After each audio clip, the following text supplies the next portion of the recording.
Welcome back to MVM. Today we are going to take a look at Shogun no Katana from Scriptum. This game is based on the real-life history of Japan, where ancient samurais and daimyos, which were the samurai clan leaders, were looking for the best katanas forged by the best master craftsmen. Being able to forge a katana was considered an art, almost like being a great painter, and the houses that produced these great katanas were eventually mythologized, and some of them continue to be the source of folklore today. In this game, you are taking on the role of one of those houses, trying to prove your worth to the Shogun by crafting the best katanas over the course of the game. Now, at its heart, this is a worker placement game. Every player is going to have a number of different kinds of miniatures that represent some different workers. You're going to have your basic workers that are going to come over here and sit on your house board or your room. This represents the room of your house where you will display all of your katanas. You're going to have 3 family members, which can be eventually sent to the Shogun to basically ask for assistance to your family. Out on the board, you're going to have 2 monks who are studying at a distant shrine, and you're going to have your 4 different decorators. The key to creating a great katana was in the decoration, and that is a real skill.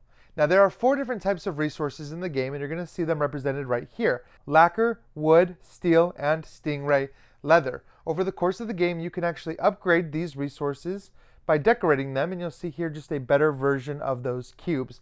Now, in addition to your room board, you're going to have a forge. Every player is going to have one of these, and this is where the real puzzle of the game takes place. This is where you're actually going to be forging your katanas. Everything else you're doing in the game is kind of bringing you into that aspect. In addition, you're going to have 1 Shogun no Katana, which is the katana that you're forging for the Shogun himself, and this is kind of an important katana, and you're going to be working on that throughout the course of the entire game. Now, the gameplay is fairly simple. You're going to play over the course of 4 rounds, going in turn order, taking actions around the board. And you'll see that I've already kind of set up the board here for a 4-player game. So I will kind of just go over these actions briefly and just talk about how they work and how they inform the decisions you have to make in the game and how you use them to forge your katana. Now, at the start of the game, you're going to randomly assign the first player by giving out this card. Every other player is going to start with some additional coin. You're also going to start with 2 wood and 1 steel when it comes to your resources. Then each player is going to take one of their available workers, meaning the 4 that you start with. You will have 3 more that you can unlock over the course of the game, and you will have 2 monks out here on the board that you can use as well. Let me talk about those monks really quick. If you don't want to place one of your 4 basic workers, you can come over here and you can hire one of the monks from the shrine. You're going to have to pay a different amount of coins based on which round it is. But you can take that monk and you can actually place this monk as if it was just a regular worker, but monks are going to get an additional bonus wherever they go. So these are actually more powerful workers, and they can augment your turn so that you can actually take 6 actions. So let me talk about these actions as I go. Down here, you've got the market. If you come down here, you're going to be able to purchase any resources that you'll need. You're simply going to take those resources and place them on your player board for later. And in addition, you're going to get to take one of these market cards and place it in front of you. Every time you do that, you're going to reveal another one. Monks get to take a second card, which is great for the monks. Now up here, this is where you're going to basically send your decorators to the academy. Whenever you take this action, you're going to choose one of your decorators and you're going to move them 1 space. Now, each of these decorators is going to be able to craft a specific type. So you have these decorations listed here, as well as the point value that you will get for decorating your katanas. Every time you move up, you're going to get to decorate with all of your characters. So for example, I'll get to decorate 1, 2, 3, 4 of my resources, and you'll get a number of coins. In this instance, just 1 coin. But as these move out, you'll actually notice that you're getting a little bit more. So you could get, 3, 4, 5, 6, 7, 8, 9 coins here.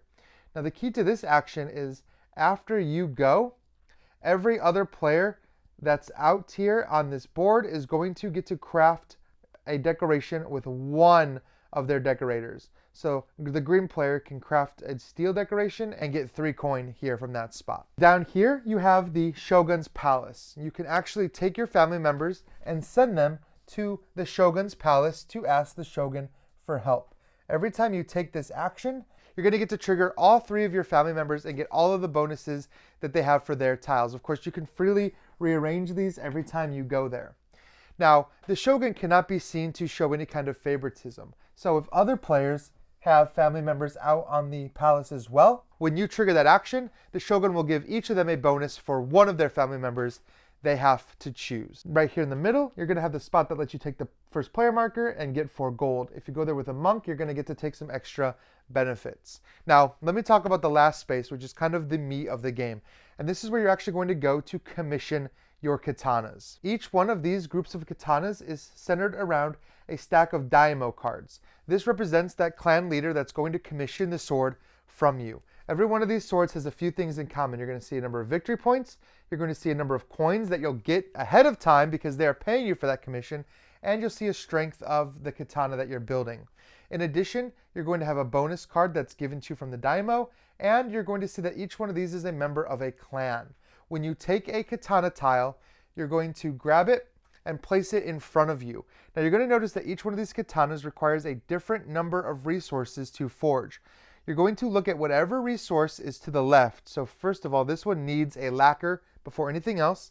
And you're going to place it on your player board in the leftmost open space of that row. So I'm going to place it right here. Now this is important because this is going to become kind of like a puzzle that you'll have to solve over the course of the game. If I had one that needed wood, it would come into the first wood space, and so on and so forth. In addition, you're going to take a token of the matching clan, and you're going to place it on that katana to say, this is a commission for that clan. You've already received the coins because you'll get the coins as you place the katana. For example, I might have committed these katanas for both of these 2 clans. And then lastly, you're going to take the bonus card for that. And you'll notice a few things in common for these bonus cards. First of all, every bonus card that you'll get either from a Daimyo or from the market has a green action. And you can play this card to take that action and do whatever that benefit is, whether to score points or get some kind of bonus out here on the game board. In addition, you're going to see a resource or some amount of coins at the top. You can pay after you play this card to actually slot this onto your player board in either one of these rows or columns to give you some kind of bonus whenever you forge a katana. And you can actually stack these up in any kind of way, and you'll end up with some that are kind of tucked under your player board as well. Now this matters because, like I said, manipulating these rows and columns with your katanas is a key part of the game. The last worker spot you can take that is not on the board is down here. You can bring your workers into any one of these rows or columns, and you can work on the katanas that are there. Working on a katana means taking a resource from your supply that's required and placing it on that katana. Now, every time you do that, every time you put a resource on, the katana is going to move 1 space on your player board in that direction. So for example, I placed a wood, so this katana is going to move here for a wood. If I placed a lacquer on this one would move 1 space towards the lacquer. And I could do that because they were both in the same row. You can put your workers on a column or row, and you can manipulate either one. Now, for example, if I did this again, let's take a look. This is where the actual puzzle of the game comes, because if I wanted to take my wood and place it on this top katana, I can't, because the katana would move 1 direction towards the wood, which would actually be blocked. I have to actually spend this wood on this katana first to move it 1 space over. Then I can put a wood on this katana and move it 1 space down. Now you'll see I kind of have these both in the same row. I can come here and I can work on them. This one moving it 1 space towards the stone, and this one working it 1 space towards the wood.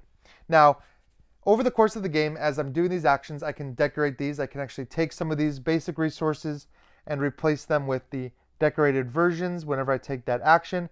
And eventually you're going to get us to a spot where your katana is complete, meaning you have everything on there that you need. You're going to get a number of coins equal to the slot that the katana ended on, so 4. And you're going to get whatever bonuses are in that row or column. So if you trace over here, I've got 2 of these, so I get 4 more coins. So I'm actually getting 8 coins for completing this katana. Now the clan banner that you achieved is going to come over on your player board, and this is kind of like a set collection aspect. You're going to take the katana itself and place it in your display room. Now if placing this in the display room actually covered up one of these worker spots, you would get that worker. He would become available for you to use on your turn. In addition, each one of these katanas you build is going to contribute to building your Shogun no Katana. You're going to take 1 or 2 resources, if you can, from each of the katanas you build, and you're going to devote them to building that master sword. So for example, this first tile that produced a wood and a stone, I'd get a wood and a stone to place over here. This one required all of them, so I could take a lacquer and a stingray leather and put it up here.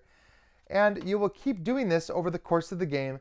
As you complete these katanas, you will be taking the necessary materials and placing them over here.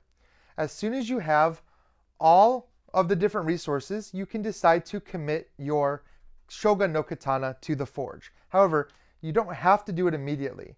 You're going to set your resources down here in whatever pattern you like, and this pattern is going to matter because this is going to dictate the way that the katana is built. So if I decide to start with steel, then my katana is going to start in the steel row. And then you'll notice I've got a wood, so it's going to move up 1 to the wood, another one to the wood, and you're basically going to do these in order according to your player board. And you're going to be moving this around to finally get it somewhere where it's going to be complete. Once all the resources are on it, that katana is done, you're going to score points. Now, normally when you score a katana's points, you're going to get points that are on the tile as well, plus points for whichever round you're in when you complete that katana, plus points for all the different decorations. The Shogun no Katana does not have printed points, so you're going to get the points for the decorations and for the round bonus. However, you're also going to get points for every resource you spent to build it. But you can decorate any of these resources on there like you would decorate a regular katana. This katana is also going to be used in in-game scoring. Whoever has devoted the most resources that are worth the most amount of points, they're going to score extra points at the end of the game for pleasing the Shogun. Now you're going to continue just taking those actions out here on the player board, 1 player at a time, until everyone passes. As soon as you pass, you're going to get to take one of these honor cards and enact whatever benefit it gives you, and then place this out in front of you. And it's going to give you, for example, some scoring opportunities there. And you're going to do that until each player has chosen one. There should be none left. You're going to start a new round. If someone took the first player, they'll get the token. Otherwise, the card is going to just rotate to the next player. You're going to refill any one of these katana spots that was taken during the course of the game. And then you're going to continue playing with another round. And like I said, you're going to do that 4 times until you get to the end of the game. Now, by the end of the game, you're going to have scored a lot of points just from forging your katanas, but there's a few things you're going to score at the end of the game. You're going to get points for your coins. You're going to get points for any honor cards. You're going to get points for having built the best Shogun katana, and you're going to get points for that set collection element. Like I said, you're collecting these little banners from your different clans, and for every set of these that you have, you're going to score points at the end of the game as well. So you're going to add all those points together, and that's going to let you determine who is the greatest katana maker and who the Shogun deems worthy and puts their katana up on display. So that is Shogun no Katana. The game is on Kickstarter right now, so thank you for taking a look at this game with me, and please take a look at their Kickstarter page to see what all the final components are going to look like.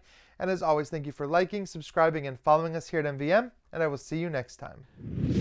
Congratulations, you got to the end of one of our videos. Now, if you want more practice, just click on the video over here. It's another video. You might not have seen it yet, so click on it. If you don't want to do that, at least click on the subscription button below. That always helps us. And if you want notifications, please ring that bell.